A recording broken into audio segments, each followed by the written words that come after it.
Votre épisode du podcast de Flash Formation débutera après ce message de notre commanditaire officiel. Vous avez besoin de financement ou d'une préautorisation hypothécaire pour un nouvel achat immobilier? Vous êtes en période de renouvellement hypothécaire et désirez obtenir les meilleures conditions? Contactez Francis Perrault-Varin, courtier hypothécaire Multiprêt Hypothèque, fier présentateur officiel de la saison 2 du podcast Flash Formation.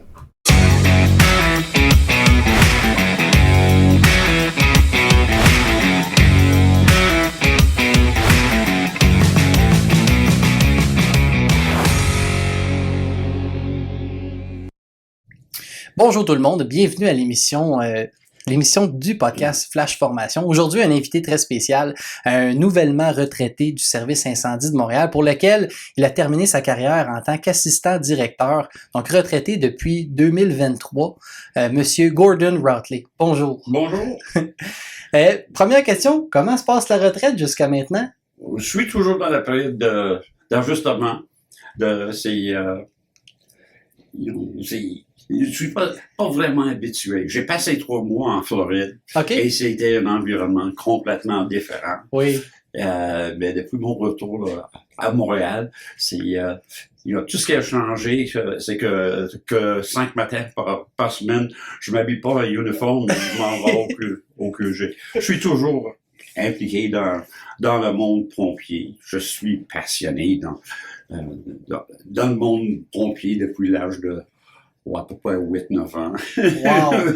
Fait qu'à la retraite depuis déjà quelques mois, mais toujours aussi impliqué. Ah oui, toujours. Ben, il y a beaucoup de monde qui vous connaissent, qui connaissent votre nom. Pouvez-vous nous parler un peu de comment a commencé cette aventure-là de pompier? C'est une histoire assez longue et compliquée. Puis, quand j'ai commencé, j'étais passionné par la vie pompier, peut-être à l'âge de 8-9 ans. Je regardais tout ce qu'il y avait. J'ai décidé, à ce jeune âge, que je voudrais être pompier. Et graduellement, ça a changé. Je voudrais être pompier, mais plus que pompier. J'ai été très chanceux. Je passais beaucoup de temps dans les casernes de Montréal quand j'étais jeune. OK. Fait qu'un petit garçon né de Montréal. Oui, OK. Oui, à Montréal. Et aussi dans quelques casernes de banlieue en même temps. OK. J'avais les deux. Mais j'ai commencé, je restais près de la caserne 4 sur Van Horn, de Guécarie. 1963, c'était le centenaire du service d'incendie de Montréal. Et on avait l'idée de nommer un jeune garçon, ou une jeune fille peut-être, comme directeur honoraire pour le centenaire. Et j'ai été choisi à l'âge de 13 ans.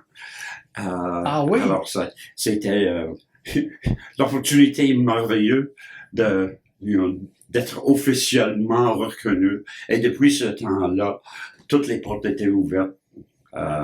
Pour moi, je pense qu'on n'avait jamais prévu d'avoir adopté quelqu'un à ce niveau. Mais pendant plusieurs années, j'étais toujours dans les casernes, j'avais l'opportunité de répondre aux appels. J'avais mes bunkers à l'âge de 13 ans. Ah oui? Et je répondais avec les chefs. Tout le monde me connaissait. Alors, c'était juste, c'est par hasard, mais c'était l'opportunité d'or, disons, pour quelqu'un comme moi. Et j'ai continué, j'ai décidé de suivre les études en génie. J'ai fait le cours de génie civil à McGill. OK. Mais pendant tout ce temps-là, j'étais pompier bénévole dans 3-4 villes de banlieue en même temps. OK. Et je passais des soirées, des fois des nuits dans les casernes de Montréal. Après cela, je suis allé à Maryland, à l'Université de Maryland, OK. pour le cours en génie en protection incendie. OK.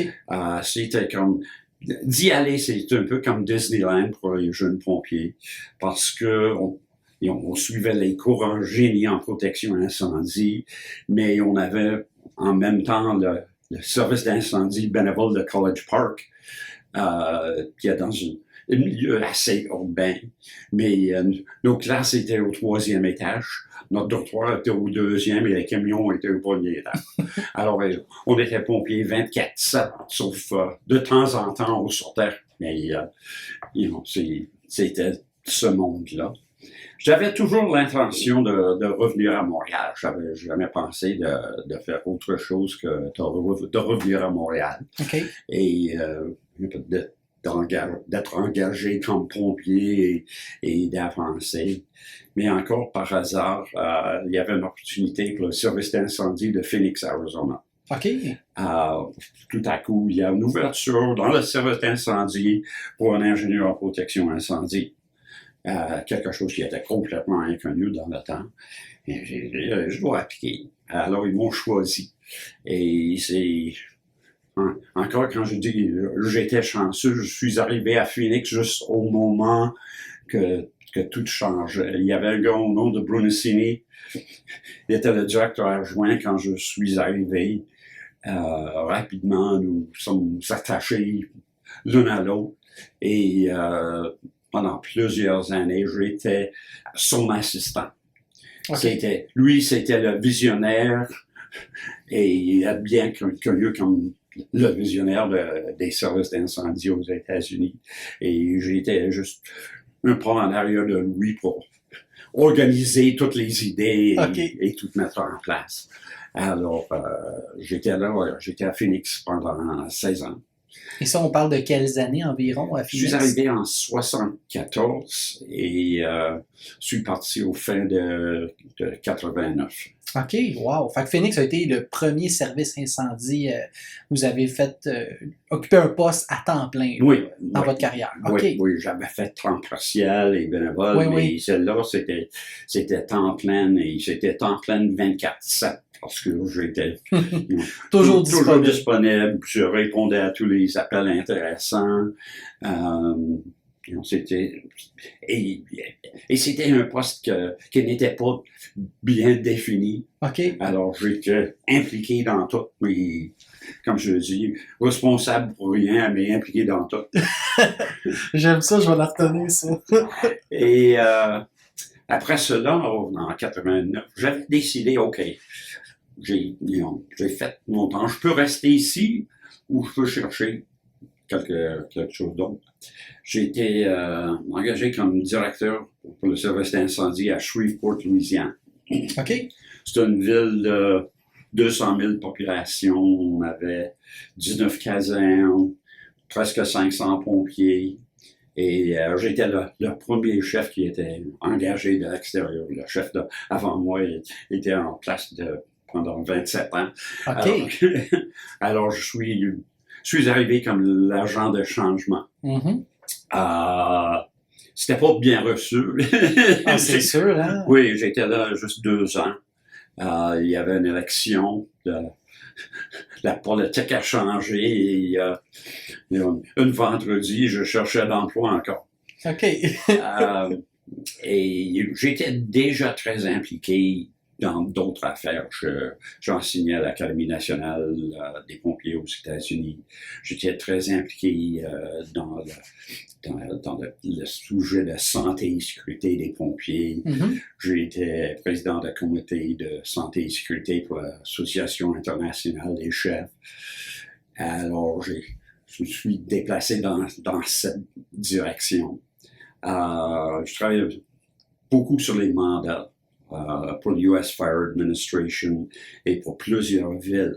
Je dirais que la moitié des grandes villes aux États-Unis et au Canada, j'ai fait des mandats sur des projets spéciaux pour eux autres. Et mais je manquais la vie pompier. Alors j'ai déménagé, je suis retourné à Maryland. OK. Et le service d'incendie à College Park où j'étais étudiant, ça fait partie du comté Prince-George à Maryland. Alors, ils m'ont engagé comme chef SST. OK. Alors, quand je n'étais pas dans une autre ville pour faire un mandat, j'étais le chef SST pour la comté, qui était assez intéressant. c'est pendant ce temps-là que j'ai fait plusieurs enquêtes d'incendie. OK. C'est là que ça a commencé, là, Oui. les analyses de cas et tout ça. Oui, c'était parce que j'en avais fait à Phoenix et puis on m'avait demandé de faire des autres. Et puis le US Fire Administration voulait avoir des analyses des incendies importantes, alors ils m'ont engagé et j'ai fait plusieurs incendies avec les décès de pompiers. Et souvent où il y avait 2 ou 3 ou 4 pompiers décédés, je faisais les analyses de ces situations. Et aussi des gros incendies comme le Meridian Bank, Philadelphie, First Interstate Bank à Los Angeles, toutes sortes d'interventions intéressantes. Un petit mot de notre sponsor, Crewman Coffee, notre commanditaire, qui est un pompier du Québec qui a décidé de se lancer dans la fabrication d'un café de bonne qualité pour les équipes de caserne. Donc, tous inspirés du monde de pompiers. Vous avez le 10-15, vous avez la sorte de café expresso, le D-Fib. Donc, l'équipe de Crewman Coffee vous donne un code promo sur leur site internet crewmancoffee.com. Tapez le code promo FLASH et obtenez 10% de rabais sur toutes les commandes de plus de 1 kg. Également, il va remettre 5 $ par commande à la Fondation des Grands Brûlés. Pour ces mandats-là, est-ce que c'est les services incendies eux-mêmes qui vous engagent? C'est les assurances? La plupart, c'était le United States Fire Administration qui voulait avoir les analyses. Alors, ils étaient publiés par la US Fire Administration. Et c'était pour le but d'informer le monde incendie de qu'est-ce qui est arrivé à cette situation. Alors, on faisait ces analyses d'intervention avec le but de documenter qu'est-ce qui est arrivé, c'est quoi les leçons qu'on devrait partager, des fois, quelles recherches sont nécessaires.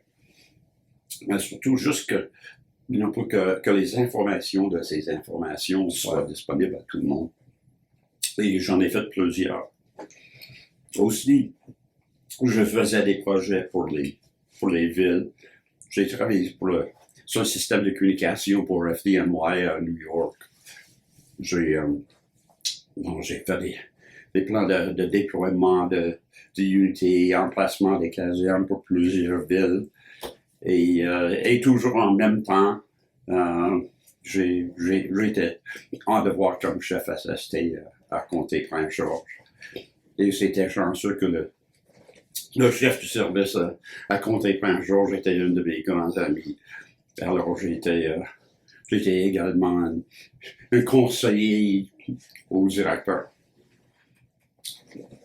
Et je restais là jusqu'à 99. OK. Plusieurs années. Oui. OK. Oui, c'était très, très intéressant, mais c'était pas de vie pompier. C'était pompier la moitié du temps. OK. Et j'ai décidé de retourner à Montréal, finalement. Mes parents avaient plus que 80 ans, les deux étaient là. Je suis le seul enfant. Alors, j'ai retourné à Montréal. Rapidement, j'ai été engagé comme conseiller au service d'incendie de Montréal, encore à temps partiel, parce que j'avais plusieurs autres mandats. Je témoignais dans les codes. J'ai été l'expert pour le CIM dans les poursuites après l'incendie d'Alexis-Nyon. Oui, OK. Qui était fascinant. J'ai fait le même type d'analyse et j'ai été témoin expert là-dedans. Et graduellement, j'étais de plus en plus impliqué avec le CIM. Finalement, en 2007, Serge Tremblay m'a dit « Oui, de prendre ces mandats et tous ces projets, on peut ouvrir une position comme conseiller ou directeur. » Fait que moi, dans le fond, dans votre parcours, j'arrivais justement à vous poser la question, comment étaient vos débuts, à quelle position vous occupiez à vos débuts au CIM à Montréal, puis quels étaient les différents rôles que vous avez occupés? J'étais engagé comme conseiller au directeur, qui n'était pas défini. C'était pour aider le directeur et les membres de l'état-major à analyser, planifier, étudier les problèmes, chercher des opportunités, engager avec le monde extérieur. C'était ça mon rôle. J'avais la position de chef de division au début. Alors, encore avec la capacité de répondre aux appels, d'assister au poste de commandement, de représenter le directeur d'une certaine façon. Mais j'étais l'ami de tous. OK. C'est comme, si vous avez un problème, appelez Gordon, s'il peut vous aider, il va vous aider. OK. Et c'est ça que j'ai fait. J'ai été nommé assistant directeur par Bruno Lachance en 2017 ou 18 je crois. OK. Juste pour me garder quelques années de plus. Il y avait toujours la question de quand est-ce que je vais prendre ma retraite. Ah oui, ça revenait souvent? Oui, parce que j'étais de plus en plus vieux. Oui. Et j'étais toujours engagé. J'aime la vie pompier, j'aime travailler avec les pompiers, j'aime le sujet. Alors, j'ai resté jusqu'à l'âge de 73 ans. Et finalement, j'ai dit, OK, c'est le temps. Oui, je suis trop vieux pour y aller tous les jours. Mais j'ai dit, je suis toujours là, je suis toujours disponible. Je sois peut-être 3-4 appels par semaine encore? Du QG. Qu'est-ce que vous pensez de ça là? Ou est-ce que est-ce que vous avez des idées? Alors, je suis toujours engagé. L'expertise que vous êtes allé chercher, puis vous avez dit les mots agent de changement, vous êtes souvent la personne référence pour penser à des solutions à l'extérieur de la boîte. Oui. C'est très intéressant, ça, de tout le bagage que vous avez pu amener ici au Québec, puis l'influence que vous avez eue aussi pour amener différents programmes, différents mandats. Oui, j'ai travaillé sur plusieurs sujets différents. Et j'ai des connexions partout. Ce qui vient avec le temps que j'ai fait, le fait que j'ai travaillé la moitié de ma carrière aux États-Unis et la moitié au Canada. Je connais tout le monde. Je connais presque tous les chefs des grandes villes. Je les connaissais maintenant. La moitié sont retraités, mais j'ai rencontré les remplaçants aussi. J'avais la capacité d'appeler d'autres services pour dire « Hey, vous avez eu ça là, qu'est-ce qui est arrivé? » Et encore, j'avais des opportunités de faire des analyses d'intervention. Aussitôt que j'ai annoncé que je vais prendre ma retraite, j'ai été engagé pour faire une analyse d'une intervention. Je travaille maintenant sur l'analyse de l'entrepôt de Walmart qui a brûlé à Indianapolis il y a 2 ans. Je fais avec une équipe. On fait l'analyse détaillée de celui-là qui est fascinant parce que c'est un incendie énorme. C'est un bâtiment de 1,4 million de pieds carrés.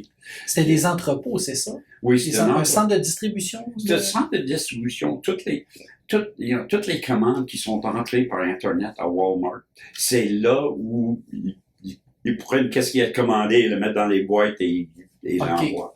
Ils envoient à peu près 100 000 commandes par jour. Wow.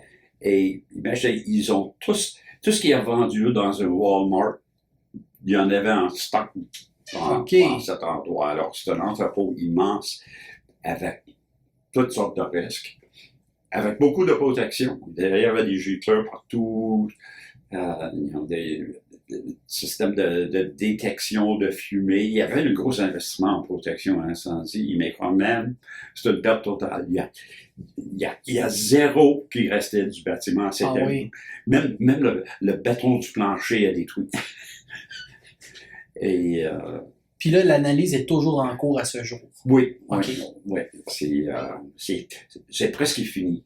OK. Ils ont fait le fine-tuning là-dessus. Mais c'est une histoire fascinante. Et de plus, on regarde. C'est pas le seul semblable qui a volé. Il y en a 5, 6 dans les 10 dernières années aux États-Unis. Il y a des centaines de bâtiments semblables. Mais il y a très peu d'informations de c'est quoi les risques, qu'est-ce qu'on peut attendre dans cette situation, qu'est-ce qui est arrivé là. C'est effectivement bizarre parce que il y a le service d'incendie qui était là. C'était un service d'incendie compétent. Ils savaient qu'est-ce qu'ils faisaient. Ils avaient plusieurs bâtiments semblables dans le territoire. Ils sont arrivés. Il y avait un feu. Il y avait 6 têtes de gicleurs qui l'avaient éteint, effectivement. Ils l'ont fini. Tout va bien. Tout est normal. C'est comme un peu dans un bâtiment giclé. On dit, OK, c'est fait. On commence à fermer les gicleurs. On commence à rouler les boyaux, tout va bien. 20 minutes après, les gars sur le toit disent le feu vient de passer croix. Oh. Et les gars à l'intérieur disent Oui? Qu'est-ce qui se passe? C'est en 90 secondes, les conditions à l'intérieur ont changé tellement qu'il y avait des mayday, des pompiers qui étaient incapables de sortir. Il y a une branche de fumée de bois qui est descendue du toit jusqu'au plancher en 90 secondes. Et c'était OK. Qu'est-ce qui est arrivé? C'est ça qu'on cherche. Puis, y a-tu eu des décès ou Non, il y avait des passés proches. Des passés proches. Il y a au moins 3 pompiers qui m'ont dit qu'ils pensaient qu'ils allaient mourir dans ce bâtiment. OK. Fait que là, je comprends, c'est pas tellement la volonté de faire une analyse de cet incendie-là, c'est pas nécessairement dû au fait qu'il y a eu beaucoup de pertes monétaires, mais aussi parce que c'est un passé proche. C'est les deux. OK. Et encore, c'est le US Fire Administration qui veut avoir, mais aussi la ville, c'est la ville de Plainfield, près à côté d'Indianapolis, et les assureurs, et l'association des gicleurs aux États-Unis. Tout le monde, c'est toute une question de OK, qu'est-ce qui a passé? On en avait parlé rapidement avec un autre invité qui était venu nous parler de BGH. Ouais. Il nous avait, si on veut, parler de cet incendie-là. On ne connaissait pas tous les détails, mais en gros, comme on parlait de système de protection, on parlait de système de gicleurs, il nous avait mentionné cet événement-là comme un exemple de dire, avant de fermer les systèmes de gicleurs, il faut qu'il y ait une procédure qui soit faite pour être certain qu'on ait localisé, maîtrisé, contrôlé, enrayé toute trace de propagation possible avant de fermer les gicleurs parce que il pourrait y avoir des poursuites si jamais le service incendie est pris en défaut, là. Oui, il y a toutes sortes de poursuites sur celui-là, mais ils ont des millions et des millions de poursuites. Mais quand on a commencé, après l'incendie, tout le monde parlait, ils ont fermé les gicleurs trop. Ils ont laissé les gicleurs ouverts. Je l'ai regardé en détail. Personnellement, je pense que j'aurais fermé les gicleurs au même moment parce que le feu était éteint. C'est fait. Ils avaient vérifié alentour, au-dessus. C'est fait. Il n'y avait aucun signe qui les laissait croire que l'incendie allait reprendre puis que ça allait causer tout ça. Oui. Et de reprendre au niveau du toit, ça prend 40 pieds au-dessus. Et juste tout à coup, il y avait une équipe sur le toit pendant une demi-heure qui cherchait des indications. Il disait, rien.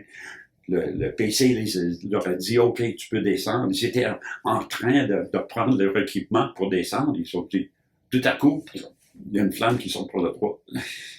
Wow. Alors, c'est fascinant. Ben oui, puis des interventions un peu comme celle-là où vous avez travaillé, il y en a une très populaire. Moi, je dis populaire parce que nous, on la connaît très bien. C'est l'étude de cas sur le célèbre incendie du Sofa Superstore à Charleston, en Caroline du Sud. Oui.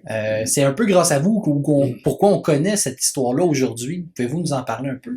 Oui, c'était une histoire triste. C'était une analyse et une enquête difficile parce qu'il y a beaucoup d'émotions de perdre 9 pompiers. Ben oui, 9 pompiers décédés. Oui. Et je me rappelle la nuit que ça s'est arrivé. Je recevais des appels de mes amis. Tu es au courant de ce qui se passe à Charleston? J'ai dit, oui, c'est fascinant. Et j'étais déjà connu parce que j'avais fait des enquêtes de décès de pompiers. Okay. Alors, les gens m'appelaient et c'était peut-être une semaine après qu'ils m'ont contacté. Es-tu disponible pour faire ça? Et c'était étrange, c'était juste quelques semaines après que Serge Tremblay m'avait invité de venir temps plein au CIM. OK. Et j'ai dit, Serge, je dois retarder mon départ parce que c'était comme une mission d'analyser cet incident. Et pour les mêmes raisons, pour que tout le monde qui était impliqué puisse comprendre qu'est-ce qui est arrivé et pour partager ces informations parce que tout le monde voulait savoir qu'est-ce qui est arrivé. Ben oui. Et qu'est-ce qu'on a trouvé? C'était difficile. C'est un bâtiment ou un complexe de bâtiments qui ne respectait aucun code, qui était plein de meubles. C'était une bombe potentielle. Mais aussi, c'était un service d'incendie qui restait dans le passé. Je dirais, c'était 2007. Je dirais que c'était comme un service d'incendie de 1965. Oh, il était loin en retard. Oui. OK. Oui. Et il ne faisait pas de commandement structuré. Il ne faisait pas de dénombrement. Leur attaque, leur première attaque était avec un tuyau d'un pouce. Et si c'était grand, d'un pouce et demi, c'était leur façon. Parce que 99% des feux sont des feux résidentiels et ça fonctionne assez bien dans un feu résidentiel. C'est juste qu'ils n'étaient pas préparés pour cet événement. Et comme service, c'était intéressant parce que la moitié des pompiers étaient d'origine de Charleston et c'était leur façon et on ne veut rien changer.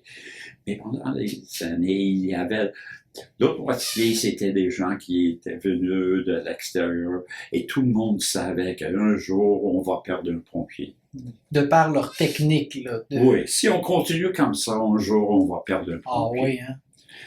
Et on n'avait jamais imaginé de perdre 9 pompiers. Oui. C'est une vraie tragédie. Et là, vous avez lu le rapport, vous savez qu'est-ce qui est arrivé. Oui. C'était des mauvaises circonstances.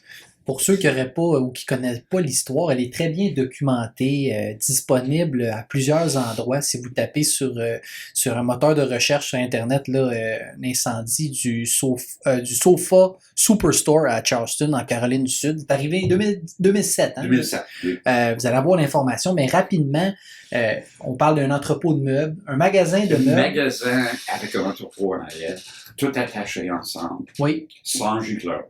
OK. Et beaucoup trop grand pour être sans gicleur. Mais qu'est-ce qui était arrivé dans la côte de bâtiment en Caroline du Sud? Si on divise en sections de moins de, je pense que c'était 12 000 pieds carrés, c'est pas nécessaire de mettre des Mais il gicleurs. était attaché. Ben, ils l'ont divisé, mais ils l'ont agrandi avec une section ici, une section là. C'était tout attaché ensemble. Et alors, en total, c'était 75 000 pieds carrés. Wow. Et plein de meubles. Et malheureusement, parce que c'était leur habitude, ils ont commencé l'attaque avec de l'eau des réservoirs, des ponts. Avec des jets de pouce et demi, avec des lances de 60 gallons par minute. Oh. Et c'était pas suffisant. Oui. Et c'était très, très difficile de rencontrer les gars et d'analyser en détail. D'abord, il y avait probablement une cinquantaine de pompiers qui étaient là. On a fait des entrevues avec chacun, avec leur histoire et qu'est-ce qui est arrivé. Et la tâche maintenant, c'est de mettre tout ensemble, de faire une logique de tout ce qui est arrivé, avec les photos, les vidéos, les informations, et de mettre tout ça ensemble pour comprendre qu'est-ce qui est arrivé. Puis de le mettre dans une forme que tout le monde peut comprendre qu'est-ce qui est arrivé, avec toutes les émotions qui étaient impliquées aussi. C'était probablement le plus difficile que j'ai fait. Ah oui? Dans émotionnellement, par l'émotion? Oui, oui. Et je suis toujours connecté avec quelques individus à Charleston. Le coroner. Je suis devenu grand ami avec le coroner à Charleston. Nous sommes toujours amis. Mais avec plusieurs membres du service. Et l'impact d'un événement comme ça est incroyable dans ce service. Ils avaient presque 300 pompiers. Ils ont perdu plus que 150 dans les 3 prochaines années. Ils sont partis. OK. Wow. Et ça change la culture d'un service complètement. Et l'autre chose qui était intéressante, c'est qu'on est arrivé à un certain point que j'ai informé le maire de Charleston que le chef n'avait pas les capacités nécessaires. Il faut trouver une façon de lui remplacer.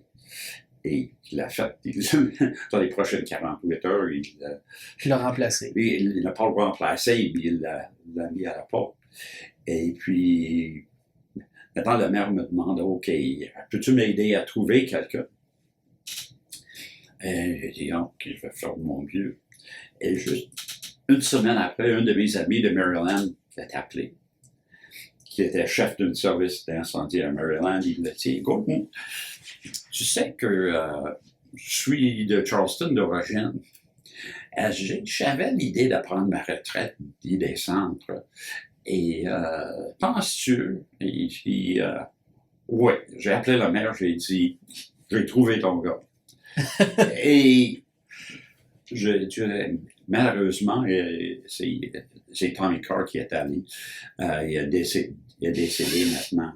Okay. Mais le changement qu'il a fait dans 6-7 ans à Charleston, c'était incroyable. Maintenant, c'est un service d'incendie modèle. Ils font tous complètement différemment. Le changement est accompli, mais malheureusement, avec la perte de 9 pompiers. Ça leur a coûté 9 vies. Oui, et les 9 pompiers étaient victimes de la situation. D'un manque de préparation, d'où le service était. Ils sont décédés en faisant leur travail selon qu'est-ce qui était attendu d'eux autres. C'est juste qu'ils étaient dans un autre monde. Si c'était arrivé en 1960, tout le monde aurait dit « Ah, too bad. Too bad. » Oui, mais c'était 2007. Ça n'aurait pas dû se passer comme ça. Pas du tout. Puis, c'est très intéressant cette analyse de cas-là. Diriez-vous que quand vous regardez différentes analyses où il y a soit eu des passés proches, des décès, des interventions qui tournent mal, on en a parlé ensemble, on est d'accord que c'est pas une chose qui va pas bien, hein? C'est plusieurs... Presque toujours. Il y en a-tu qui se ressemblent d'un incident à un autre quand vous faites les analyses? Là, y a-tu des similitudes qui reviennent souvent, qui sont récurrentes dans ces incendies-là? Oui. Avec les feux où c'est juste un feu, mais surtout avec les feux où il y a des décès de pompiers, on voit des circonstances qui se ressemblent, des approches qui se ressemblent. Et quand on regarde le nombre de passés proches, des passés proches officiels et des passés proches qui n'étaient pas reconnus, mais c'était toujours un passé proche qui n'était pas reconnu. Mm-hmm. Mais on prend tout cela ensemble que c'est toujours des circonstances que si on avait un bal de cristal, on aurait un peu prévenu que ça viendra. Parce que ça tendait juste le moment que toutes les circonstances s'enlignent et il y a des tragédies qui suivent. Alors, il n'y a pas de nouvelle façon de tuer les pompiers, malheureusement. On tue les... Je suis heureux qu'il y a moins de décès dans les incendies. Oui.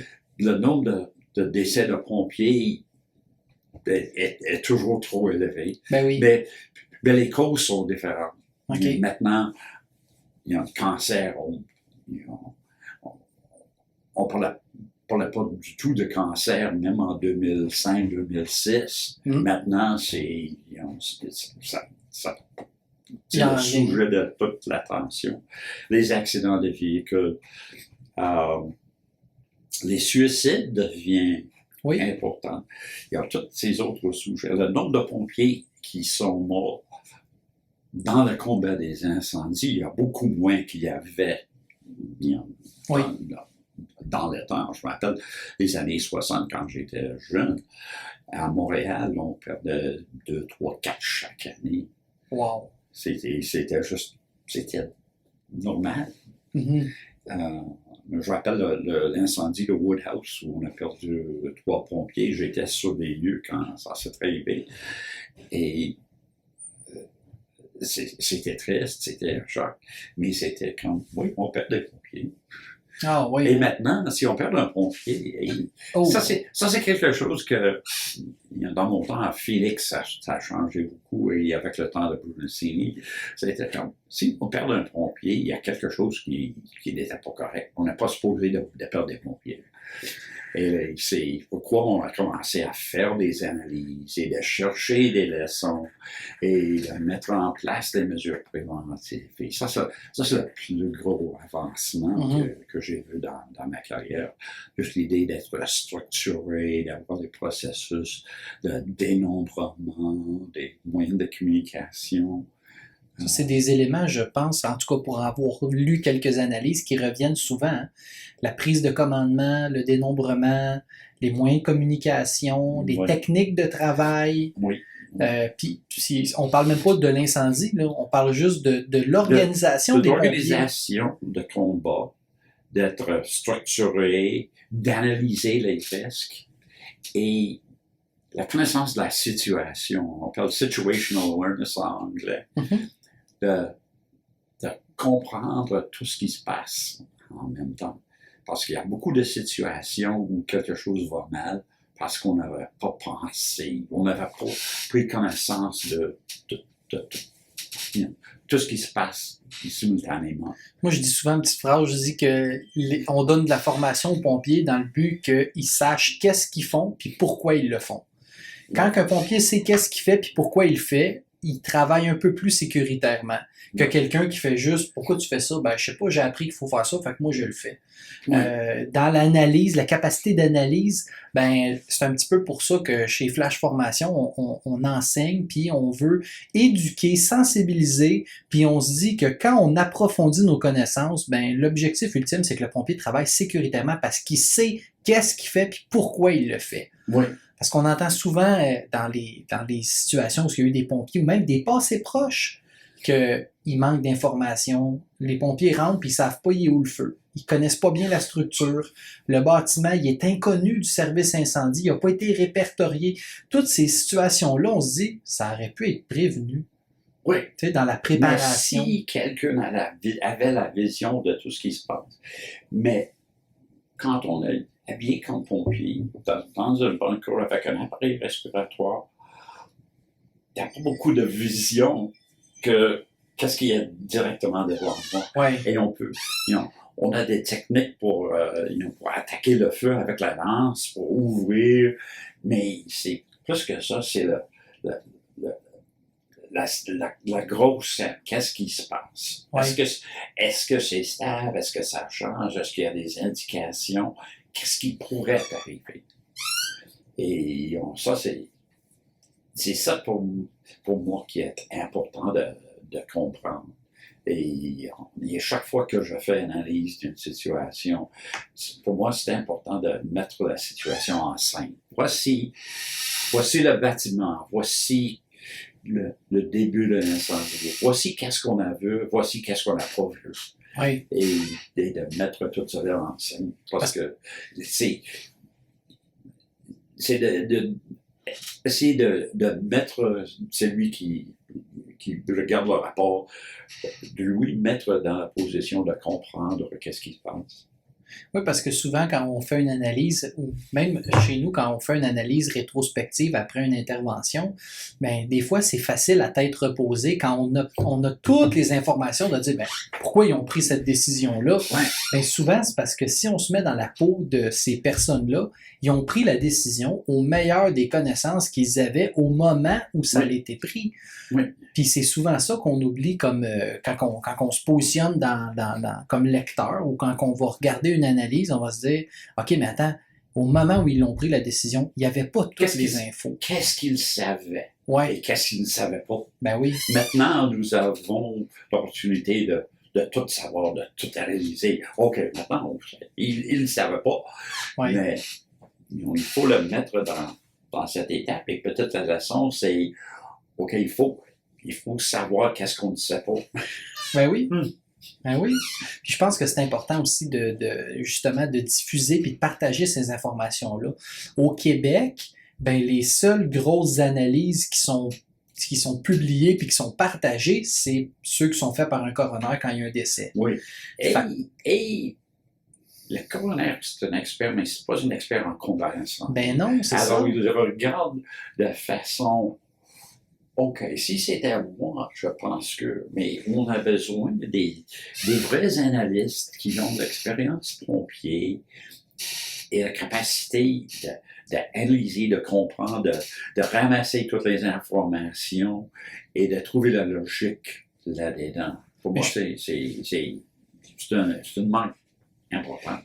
Mais je pense que justement, des gens comme vous, qui êtes capables de faire une analyse globale, complète, parce que ça prend des connaissances techniques pour faire une analyse si on veut, de la structure de gestion d'intervention, par exemple.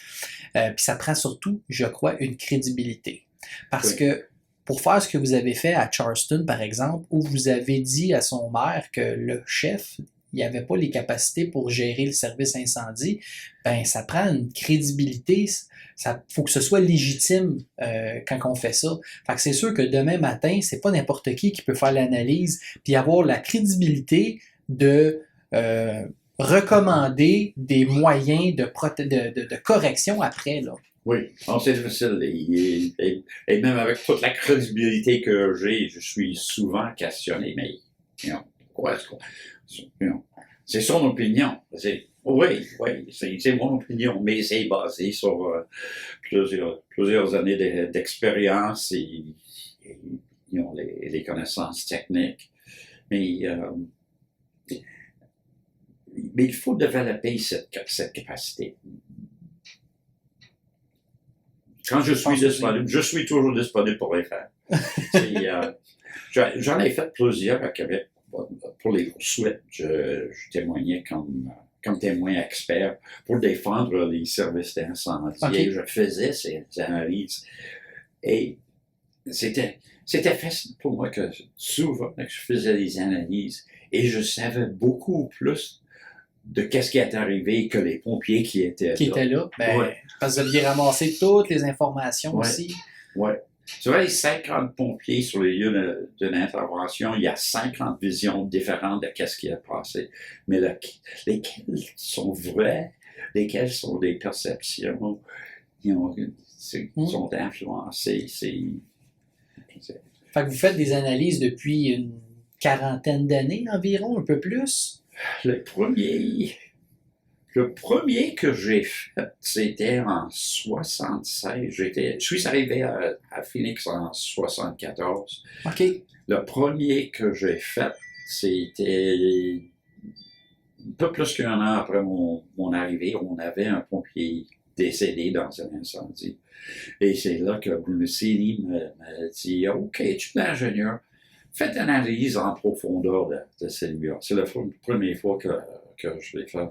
Puis j'ai plein de questions qui me trottent en tête. Quand vous avez commencé les premières analyses, il y a une cinquantaine d'années finalement, aviez-vous une structure pour savoir comment qu'on fait ça? Est-ce qu'on fait des entrevues de pompiers avant? Est-ce qu'on cherche les témoins? Comment on fait ça? Dans le temps, j'ai commencé avec zéro. C'est que, OK, qu'est-ce qu'on fait? Mais graduellement, on a développé les procédures. Et actuellement, dans les années 80, fin des années 80, j'ai travaillé sur un projet de comment faire l'analyse. C'était pour les décès de pompiers. Comment analyser une situation avec un décès de pompier. Et c'était comme c'est comme le guide de comment, OK, il faut faire ça et ça et c'est commencer. J'ai travaillé beaucoup avec l'équipe de santé et sécurité de New York, le PMY, parce que dans le temps, ils en faisaient beaucoup et ils avaient une approche. On l'a pris, on l'a généralisé un peu. Mais si jamais on avait accès à tous les dossiers du FDMY, parce que chaque décès de pompiers à New York, depuis 75, peut-être 80, est documenté en détail. Okay. Et ils sont excellents. C'est bien fait. Oui. Et c'est ça qu'on a essayé. Nous sommes 2 ou 3 qui ont enseigné des cours de comment faire ces types d'analyses. Puis, mais c'était tout basé sur un incendie. Et maintenant, de plus en plus, c'est pas nécessairement un incendie. C'est un événement? C'est un événement. Alors, on peut utiliser la même approche. Mais comment faire les entrevues? Quand faire les entrevues? Dans quelle forme? C'est toutes des techniques. Et c'est pas une enquête où on va trouver quelqu'un à blâmer, c'est juste... Qu'est-ce qui s'est passé? Oui. On n'est pas préoccupé avec les procédures légales. C'est juste, on veut savoir qu'est-ce qui est arrivé. Puis c'est une facette de votre travail que vous avez aimé faire, vous avez pris plaisir dans votre formation? J'ai pris plaisir de la faire. Les circonstances sont souvent tragiques. Et je rappelle les détails des situations où on a perdu des pompiers et on développe une familiarité avec l'individu. On raconte sa famille, on raconte ses proches. Les proches, les autres membres d'équipe qui se questionnent souvent de qu'est-ce qui est arrivé. C'est difficile, mais c'est important. Oui. Puis justement, en 50 ans d'analyse, est-ce que vous diriez qu'aujourd'hui, les analyses sont plus faciles ou plus difficiles à faire? Et là, la petite notion que je veux dire, c'est que aujourd'hui, on a plus facilement accès à l'information. Tu sais, aujourd'hui, les réseaux sociaux, les photos, les vidéos, on dirait que l'information, elle spread rapidement. Est-ce que vous diriez que c'est plus facile vu qu'on a plus d'informations ou au contraire, c'est plus difficile parce que l'information, il y en a à tonnes, il y en a de la bonne, mais il y en a de la moins bonne? Oui et oui.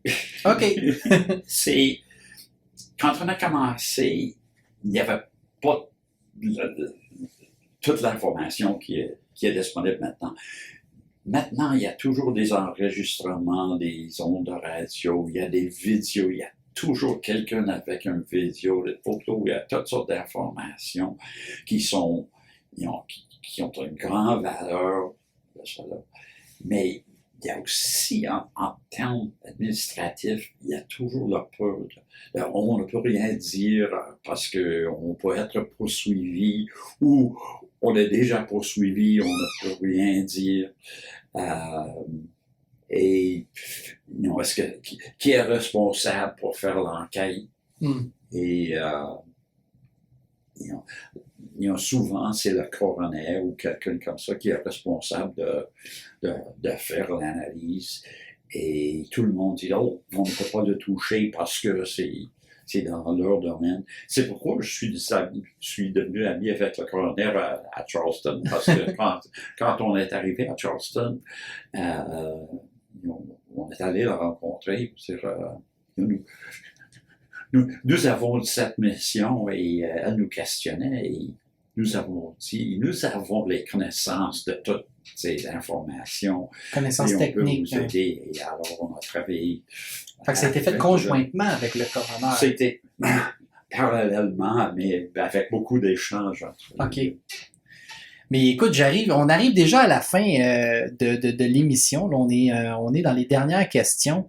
On y va y aller en rafale. On essaie de répondre en quelques mots.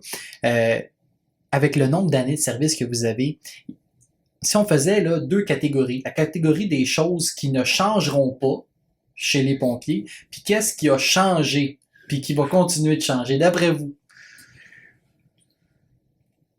Il y a toujours des feux, il y a toujours de l'eau, et il y a toujours des pompiers. Ouais. Cela n'a pas changé. Les façons, les techniques, il y a tellement de changements. Je me rappelle quand j'avais 13 ans, je parle de mon temps. Je me rappelle la journée quand on est arrivé avec 2 appareils respiratoires à 44. Ils ont dit, on a un cadeau pour vous autres.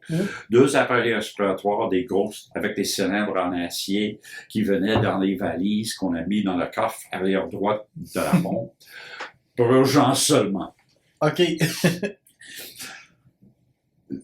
Maintenant, la protection que nous avons, les bunkers habillés, la science là-dedans, les appareils respiratoires, et on ne parle jamais de combattre un incendie sans tout ça. Ouais. Chacun a son radio. Il y a des systèmes de dénombrement, même de dénombrement électronique attachés avec les radios, toute cette technologie et les connaissances, les types de connaissances que vous faites chez Flash Formation, la science. Dans ce temps-là, c'était comme, on met de l'eau sur le feu. Ouais, c'était si on met assez d'eau sur le feu, ça va l'éteindre. Et sinon, ça va brûler. Maintenant, il y a toute la science. Et on a des groupes, le groupe de recherche comme UL. Oui. J'ai plusieurs amis sur cette équipe. Steve Curry, qui est le gros patron dedans, il était membre de notre service bénévole à l'Université de Maryland. Ah oui? Alors, je le connais depuis l'âge de 19 ans. Maintenant, il fait des recherches. Il y a toutes ces recherches. Et ça avance toujours. On a de la technologie, des connaissances, plus la protection des bâtiments. Les nouveaux bâtiments sont protégés avec du chlore et système. Il y a toutes sortes de changements techniques. Mais au fait, c'est toujours des pompiers qui arrivent et qui entrent et qu'on mette l'eau sur le feu. Alors, on fait la même chose, mais c'est tellement différent. Il y a des traditions qu'on va toujours garder, des cultures qu'on va garder, mais qu'on va adapter avec toutes les nouvelles technologies, La science nous parle, tu sais. Ouais. Avant, on faisait pas d'analyse en laboratoire, tu sais, pour reproduire des choses puis apprendre et améliorer nos techniques. Aujourd'hui, on a cette chance-là. Oui. Fait que finalement, la liste de choses qui va changer, elle est assez longue. Oui. Je pourrais faire des pages et des pages et des pages d'avancement et de potentiel. Et maintenant, le challenge, c'est souvent de comment mettre tout ça là ensemble. Oui. Parce qu'on fait ça, puis on fait ça, puis mais il faut, OK, comment est-ce que tout ça là fonctionne ensemble? Et ça va continuer. Il y a ça va continuer à avancer rapidement. Mais je pense que au moins 25 ans de plus, ils auront besoin des pompiers pour entrer dans les bâtiments pour faire le combat. Ça, c'est pas pour tout de suite ce changement-là. Oui. Et j'aime tellement la culture de pompier. On a toujours quasiment la culture de pompier en caserne, l'approche de la vie, la nature de dédication, de qu'est-ce qu'on fait. Parce que qu'est-ce qu'on fait important. Oui, c'est important. Puis justement, qu'est-ce que vous souhaitez léguer à la future ou à la nouvelle génération de pompiers après une carrière aussi remplie? Étudier chercher des informations, essayer de comprendre plus. Parce que il y a tellement qu'on devra comprendre et c'est impossible de tout comprendre. Si vous pensez que vous êtes satisfait, que vous avez toutes les connaissances nécessaires et vous êtes prêt pour tout ce qui est arrivé, tu te trompes parce que c'est impossible. Même à mon âge, je cherche des nouvelles informations. Il y a beaucoup. Et de ne pas avoir cette idée de confiance que, ouais. On sait tout. On sait tout. Restez curieux. Oui, curieux et motivé de savoir. La connaissance, aller chercher les informations. Oui. Très intéressant. Oui. Mais Monsieur Rotley, un énorme merci d'avoir accepté l'invitation à l'émission. Je sais que vous avez un horaire, malgré votre retraite, le temps libre, ça arrive pas si souvent que ça. Pas trop souvent, mais je l'aime. Je le fais parce que je l'aime.